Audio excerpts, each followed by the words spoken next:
তুমি তেমনি ভাবে চলো নারী, যেমনি মা ফাতেমায় চলেছে জীবন ভরি। তুমি তেমনি ভাবে চলো নারী, যেমনি মা ফাতেমায় চলেছে জীবন ভরি।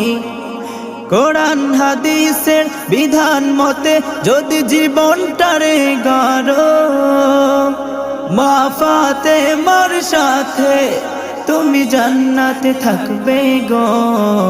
যদি পর্দায় থাকো গো, ঘরে শান্তি আসবে গো। যদি ভোরকা পরো গো, কত ভালো দেখাবে গো। নামাজ পড়ো, রোজা রাখো, আর স্বামীর সেবা করো। কবর শান্তি হবে, আবার জান্নাত পাবে।